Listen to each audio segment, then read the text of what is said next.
Sir, ಈಗ ದೇವೇಗೌಡರಿಗೆ ರಾಜ್ಯಸಭಾ ಕೊಟ್ಟಿದ್ರೆ ಇನ್ನಷ್ಟು ಶಾಸಕರು ಗಟ್ಟಿಯಾಗಿರ್ತಿದ್ರು. ಅದು ನನಗೆ ಗೊತ್ತಿಲ್ಲ. ಈಗ ದೇವೇಗೌಡರು ಯಾವತ್ತು ಅಧಿಕಾರಕ್ಕೋಸ್ಕರ ಯಾರ ಮನೆ ಬಾಗಿಲಿಗೆ ಹೋದಾರಲ್ಲ, ಒಂದು ಪ್ರಧಾನಮಂತ್ರಿ ಹುದ್ದೆನೇ ತ್ಯಾಗ ಮಾಡಿದಂಥವ್ರು. ಅವತ್ತು ಸೀತಾರಾಮ್ ಕೇಸರಿಯವ್ರಿಗೆ ಒಂದು ಕ್ಷಮೆ ಕೇಳಿದರೆ 5 ವರ್ಷ ಕಂಟಿನ್ಯೂ ಆಗೋರು.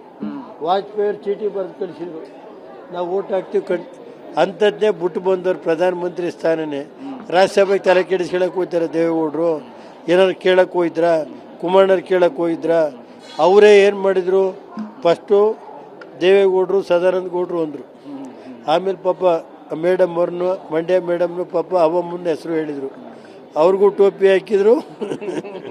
ಬಾಕಿ ಯಾರು ಪಾಪ ಅವಮ್ಮಂಗಾರು ಕೊಟ್ಟಿದ್ರು, ಯಾರು ಆಗೋದು. ನಾವೇನು ಬೇಡ ನೀವು. ಒಬ್ಬರು ನಮ್ಮ ಸಮಾಜದವರಿದ್ದರು, ಅವ್ರಿಗೆ ಇವತ್ತು CM ಅವರು 2 ವರ್ಷ ಮಾಡಲಿ, ನಮಗೇನಂತೆ. ನಾವು 2028ಕ್ಕೆ ನೋಡೋಣ. ಈಗ SM ಕೃಷ್ಣ ಅವರು ಇದ್ರಪ್ಪ, ಏನಾಯಿತು? 2004ರಲ್ಲಿ ಎಲ್ಲ ನೋಡಿದ್ದೀವಿ. ನಾನು 14 ನೋಡಿದ್ದೀನಿ, 18 ನೋಡಿದ್ದೀನಿ, 2004 ನೋಡಿದ್ದೀನಿ. ಎಲ್ಲ ನಾನು 30 ವರ್ಷ ಶಾಸಕನಾಗಿದ್ದೀನಿ. ನೋಡೋಣ. ನನಗೆ ಗೊತ್ತಿಲ್ಲ ಸರ್, ನಾನು ಅವೆಲ್ಲ ತಲೆ. ಈಗ ಅವರು ಅದು ರಾಷ್ಟ್ರೀಯ ಮಟ್ಟದಲ್ಲಿ ನಾವು ತೀರ್ಮಾನ ಮಾಡಿರೋದು. ನಾನು ಅವೆಲ್ಲ ನಮ್ಮ ಲಿಮಿಟ್ ಏನಿದೆ, ನಮ್ಮ ಪಕ್ಷ, ನಾವು ಕುಮಾರಣ್ಣರು ದೇವೇಗೌಡರು ನೇತೃತ್ವದಲ್ಲಿ ಗಟ್ಟಿಯಾಗಿ ಈ ಪಕ್ಷನ ದೇವೇಗೌಡರು ಏನು ಬೆಳೆಸೋರು ಅದಕ್ಕೆ ಪ್ರಾಮಾಣಿಕ ಪ್ರಯತ್ನ ಪಡ್ತೀವಿ. ಸರ್, ಈಗ ದೇವೇಗೌಡರಿಗೆ ರಾಜ್ಯಸಭಾ ಕೊಟ್ಟಿದ್ರೆ ಇನ್ನಷ್ಟು ಶಾಸಕರು ಗಟ್ಟಿಯಾಗಿರ್ತಿದ್ರು. ಅದು ನನಗೆ ಗೊತ್ತಿಲ್ಲ. ಈಗ ದೇವೇಗೌಡರು ಯಾವತ್ತು ಅಧಿಕಾರಕ್ಕೋಸ್ಕರ ಯಾರ ಮನೆ ಬಾಗಿಲಿಗೆ ಹೋದಾರಲ್ಲ, ಒಂದು ಪ್ರಧಾನಮಂತ್ರಿ ಹುದ್ದೆನೇ ತ್ಯಾಗ ಮಾಡಿದಂಥವ್ರು.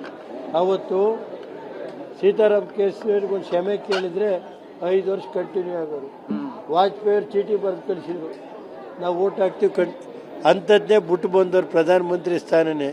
ರಾಜ್ಯಸಭೆಗೆ ತಲೆ ಕೆಡಿಸ್ಕೊಳಕ್ಕೆ ಹೋಗ್ತಾರೆ ದೇವೇಗೌಡರು. ಏನಾರು ಕೇಳಕ್ಕೆ ಹೋಗಿದ್ರಾ? ಕುಮಾರಣ್ಣರು ಕೇಳಕ್ಕೆ ಹೋಗಿದ್ರಾ? ಅವರೇ ಏನು ಮಾಡಿದರು? ಫಸ್ಟು ದೇವೇಗೌಡರು ಸದಾನಂದ ಗೌಡರು ಅಂದರು. ಆಮೇಲೆ ಪಾಪ ಮೇಡಮ್ ಅವ್ರನ್ನು, ಮಂಡ್ಯ ಮೇಡಮ್ನು ಪಾಪ ಅವ ಮುಂದೆ ಹೆಸರು ಹೇಳಿದರು. ಅವ್ರಿಗೂ ಟೋಪಿ ಹಾಕಿದ್ರು. ಬಾಕಿ ಯಾರು ಪಾಪ ಅವಮ್ಮಂಗಾರು ಕೊಟ್ಟಿದ್ರು, ಯಾರು ಆಗೋದು. ನಾವೇನು ಬೇಡ ನೀವು. ಒಬ್ಬರು ನಮ್ಮ ಸಮಾಜದವರಿದ್ದರು, ಅವ್ರಿಗೆ ಇವತ್ತು CM ಅವರು 2 ವರ್ಷ ಮಾಡಲಿ, ನಮಗೇನಂತೆ. ನಾವು 2028ಕ್ಕೆ ನೋಡೋಣ. ಈಗ SM ಕೃಷ್ಣ ಅವರು ಇದ್ರಪ್ಪ, ಏನಾಯಿತು? 2004ರಲ್ಲಿ ಎಲ್ಲ ನೋಡಿದ್ದೀವಿ. ನಾನು 14 ನೋಡಿದ್ದೀನಿ, 18 ನೋಡಿದ್ದೀನಿ, 2004 ನೋಡಿದ್ದೀನಿ. ಎಲ್ಲ ನಾನು 30 ವರ್ಷ ಶಾಸಕನಾಗಿದ್ದೀನಿ. ನೋಡೋಣ. ನನಗೆ ಗೊತ್ತಿಲ್ಲ ಸರ್, ನಾನು ಅವೆಲ್ಲ ತಲೆ. ಈಗ ಅವರು ಅದು ರಾಷ್ಟ್ರೀಯ ಮಟ್ಟದಲ್ಲಿ ನಾವು ತೀರ್ಮಾನ ಮಾಡಿರೋದು. ನಾನು ಅವೆಲ್ಲ ನಮ್ಮ ಲಿಮಿಟ್ ಏನಿದೆ, ನಮ್ಮ ಪಕ್ಷ, ನಾವು ಕುಮಾರಣ್ಣರು ದೇವೇಗೌಡರು ನೇತೃತ್ವದಲ್ಲಿ ಗಟ್ಟಿಯಾಗಿ ಈ ಪಕ್ಷನ ದೇವೇಗೌಡರು ಏನು ಬೆಳೆಸೋರು ಅದಕ್ಕೆ ಪ್ರಾಮಾಣಿಕ ಪ್ರಯತ್ನ ಪಡ್ತೀವಿ. Yes sir. Thank you.